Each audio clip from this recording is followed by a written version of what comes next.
యామిని అయితే గన్ అహల్య వైపు పెట్టి ఇంకా బెదిరిస్తూ ఉంటుంది కదా. ఎలాగైనా సరే కేసు వాపస్ తీసుకో, లేదంటే మర్యాదగా ఉండదు, నీకే చెప్తున్నాను అని చెప్పేసి గట్టిగా అరుస్తూ యామిని అయితే అరుస్తూ ఉంటుంది. ఇంతలో ఇంకా గౌతమ్ అంటాడు, తనది ఏమీ తప్పు లేదు, తనతో కేసు వేయించింది నేను, కావాలంటే నన్ను చంపు అని చెప్పేసి గౌతమ్ అయితే అంటాడు. అన్నాక మీరు మర్యాదగా కేసు వాపస్ తీసుకుంటారా, లేకపోతే చంపి పడేస్తాను అని చెప్పేసి యామిని అయితే అంటుంది. ఇంతలో ఇంకా వాళ్ళ హస్బెండ్ అలాగే నందు కూడా వస్తాడు. వచ్చి అమ్మ నీకేమైనా పిచ్చి పట్టిందా, అసలు తప్పంతా మనం చేసి మళ్ళీ వాళ్ళని నిందిస్తావేంటి, అయినా నువ్వు గన్ అలా గురి పెట్టడం కరెక్ట్ కాదు, ఫస్ట్ ఆ గన్ను దించు అని చెప్పేసి నందు అయితే అంటాడు. అన్నాక ఏంట్రా నన్ను బెదిరిస్తున్నారు, నా తప్పున్నట్టు మాట్లాడుతున్నారు, అది కేసు వాపస్ తీసుకుంటుందా లేదా, లేదంటే నేను ఖచ్చితంగా దాన్ని చంపేస్తాను అని చెప్పేసి యామిని అయితే అంటుంది. అన్నాక ఇంకా నందు ఏమి అనాలో అర్థం కాక తన చేతిలో ఉన్న గన్ తీసుకొని నందు ఇంకా గురి పెట్టుకుంటాడు. అమ్మ నువ్వు ఖచ్చితంగా ఆ స్టాక్ వాపస్ తీసుకోకపోతే ఇప్పుడు నేను చచ్చిపోతాను అని చెప్పేసరికి ఒక్కసారిగా యామిని షాక్ అవుతుంది. అరే ఏం చేస్తున్నావు, నీకన్నా అర్థమవుతుందా అని చెప్పేసి అంటూ ఉంటుంది.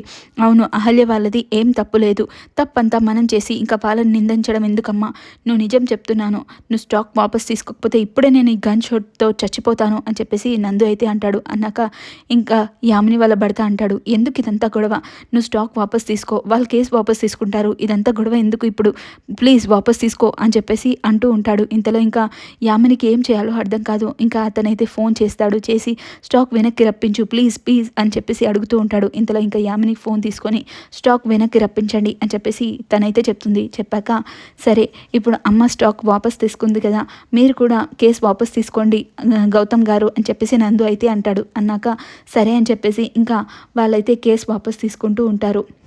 పెళ్లి చేయకుండా నా బిడ్డని హర్ట్ చేశారు, ఇప్పుడు కేసు పెట్టి నా ఈగోని హర్ట్ చేశారు, నన్ను ఓడించి నా ఈగోని మళ్ళీ ఇంకా హర్ట్ చేశారు, మిమ్మల్ని మాత్రం విడిచిపెట్టను అని చెప్పేసి యామిని కోపంతో అక్కడి నుంచి వెళ్ళిపోతుంది.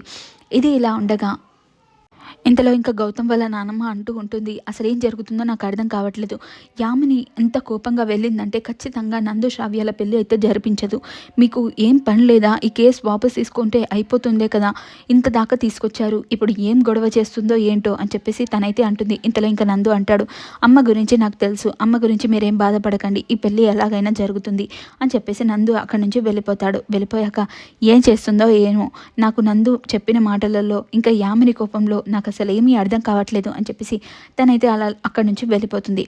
ఇది ఇలా ఉండగా ఇంకా బుల్లిబాబు అయితే ఆలోచిస్తూ ఉంటాడు, అసలు నా బంగారం ఎక్కడుందో ఏమైపోయిందో అని చెప్పేసి ఇంకా అతనైతే మందు తాగుతూ ఉంటాడు.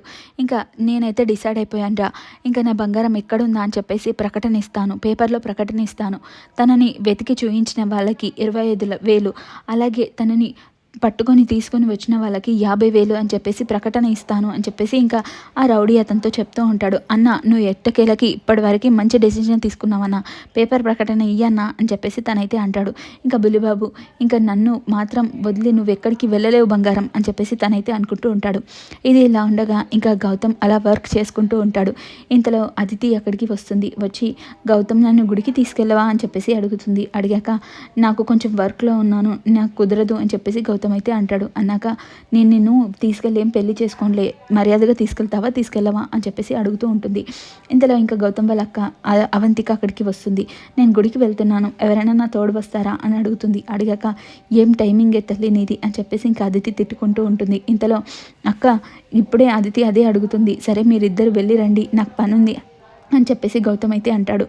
అన్నాక అవునా పద అదితి మనం వెళ్దాం అని చెప్పేసి అవంతిక అయితే అంటుంది. అన్నాక అదితి ఛీ అని చెప్పేసి ఇంకా అదితి అయితే తనతో వెళ్ళిపోతుంది. ఇది ఇలా ఉండగా అహల్య కూడా ఇంకా గుడికి వెళ్దామని రెడీ అయ్యి ఇంకా గౌతమ్ దగ్గరికి వస్తుంది. వచ్చి ఇంకా నేను గుడికి వెళ్ళేసి వస్తానండి అని చెప్పేసి గౌతమ్కి చెప్పి వెళ్తూ ఉంటుంది. ఇంకా అహల్య కింద పడి కళ్ళు తిరిగి కింద పడ్డ సంఘటన గుర్తొస్తుంది. ఇంతలో ఇంకా గౌతమ్ అంటాడు, మీరు ఒక్కరే వెళ్ళకండి, మీతో పాటు నేను కూడా వస్తాను అని చెప్పేసి గౌతమ్ అయితే అంటాడు. అన్నాక మీకు వేరే పని ఉందనుకుంటా అని చెప్పేసి ఇంకా అహల్య అంటూ ఉండగానే ఇంకా గౌతమ్ అయ్యో పర్లేదండి ఏం పనిలేదు, నేను మీతోనే వస్తాను అని చెప్పేసి ఇంకా గౌతమ్ అయితే రెడీ అవుతూ ఉంటాడు. ఇది ఇలా ఉండగా ఇంకా బుజ్జిబాబు ఉంటాడు కదా, ఇంకా అతనైతే ఇంకా యామిని ఆలోచిస్తూ ఉండగా తనైతే కాఫీ తీసుకొని వచ్చి యామినికి అడుగుతూ ఉంటాడు. ఏమండి మీకు విషయం అడుగుతాను, ఏమీ అనుకోరు కదా అని చెప్పేసి అంటూ ఉంటాడు. ఏంటి చెప్పు అని చెప్పేసి యామిని అంటుంది. అన్నాక నా మేనకోడలు మా అమ్మ కనిపించట్లేదు, మీకు పోలీస్ వాళ్ళు ఎలాగో తెలుసు కదా, కొంచెం నాకు సహాయం చేయరా అని చెప్పేసి అడుగుతూ ఉంటాడు. ఇంకా యామిని కోపంతో తన మీద అరుస్తూ ఉంటుంది. ఏంట్రా నేను అసలు ఎలా కనిపిస్తున్నాను మీకు? నా బాధ ఎవరికి అర్థం కాదు. నేను మాత్రం అందరికీ హెల్ప్ చేసుకుంటూ కూర్చోవాలా? అయినా ఇప్పుడు ఏం తప్పిపోయిందని నన్ను అడుగుతున్నావు అని చెప్పేసి ఇంకా తనైతే అతని మీద సీరియస్ అవుతూ ఉంటుంది. ఇంతలో ఇంకా యామిని భర్త అయితే అక్కడికి వస్తాడు. వచ్చి ఏమైంది బంగాళరాజు, ఏంటి నీ సమస్య అని చెప్పేసి అడుగుతూ ఉంటాడు. అదేం లేదండి, మా మేనకోడలు మా అమ్మ కనిపించట్లేదు, అందుకే మేడం గారికి అడుగుతున్నాను. పోలీస్ వాళ్ళు తెలుసు కదా, ఎలాగైనా సరే తను వెతికి పెడుతుందేమో అని చెప్పేసి అడుగుతూ ఉన్నాను అని చెప్పేసి అతనైతే అంటాడు. అన్నాక సరే వాళ్ళ ఫొటోస్ ఏమైనా ఉన్నాయా నీ దగ్గర అని చెప్పేసి అతనైతే అంటాడు. అన్నాక అయ్యో ఫొటోస్ ఏవి లేవు అని చెప్పేసి అతనైతే అంటాడు. అన్నాక సరే ముందైతే ఫొటోస్ అయితే తీసుకురా, వాళ్ళని ఎలాగైనా వెతికి పట్టుకుందాం సరేనా అని చెప్పేసి అంటాడు. అన్నాక సరే సార్ అని చెప్పేసి ఇంకా అతనైతే అక్కడి నుంచి వెళ్ళిపోతాడు.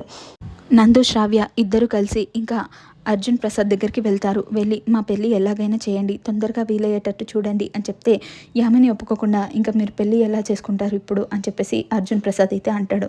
అన్నాక మా పెళ్ళితో అంతా సెట్ అవుతుంది సార్, మీరు ఎలాగైనా సరే అమ్మ నాన్నతో మాట్లాడి మా పెళ్ళి వెంటనే చేయండి అని చెప్పేసి నందు అడుగుతాడు. సరే అయితే మీ డాడీతో మాట్లాడతాను అని చెప్పేసి ఇంకా అర్జున్ ప్రసాద్ అయితే ఇంకా రవికి కాల్ చేస్తాడు. చేసి పిల్లలు ఇప్పుడే వచ్చారు, పెళ్ళి గురించి అడుగుతున్నారు అని చెప్తే అంతకన్నా అదృష్టం ఏముంది, యామిని నేను ఎలాగైనా కన్విన్స్ చేస్తాను అని చెప్పేసి అలాగే పిల్లల ముహూర్తం కూడా పెడదాం అని చెప్పేసి అంటూ ఉంటాడు. సరే యామినితో మాట్లాడి నాకు కాల్ చేయని చెప్పేసి అర్జున్ అయితే ఫోన్ కట్ చేస్తాడు. సరే ఇంకా మీ నాన్నతో మాట్లాడాక మీ అమ్మతో మాట్లాడాక డిసైడ్ అవుదాం అని చెప్పేసి అర్జున్ అయితే చెప్తాడు. ఇంకా వాళ్ళు నందు శ్రావ్య అక్కడి నుంచి వెళ్ళిపోతారు. ఇది ఇలా ఉండగా యామిని అలా కోపంతో కూర్చొని ఉంటుంది కదా, ఇంకా రవి అయితే వెళ్తాడు. వెళ్ళి యామిని నేను నీతో ఒక విషయం మాట్లాడాలి అంటే ఏంటండి, ఇంతసేపు జరిగింది చాలదా, నేను చాలా కోపంలో ఉన్నాను, ఇప్పుడు నన్ను విసిగించకండి అని చెప్పేసి తనైతే అంటుంది.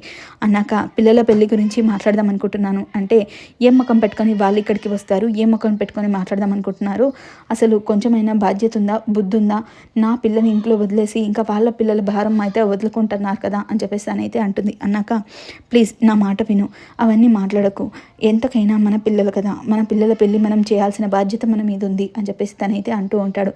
ఇంకా యామిని అతన్ని చూస్తూ ఉంటుంది. ఇంతట్లో ఈ ఎపిసోడ్ ఎండ్ అవుతుంది. మరి రేపు ఏం జరగబోతుంది అనేది తెలుసుకుందాం.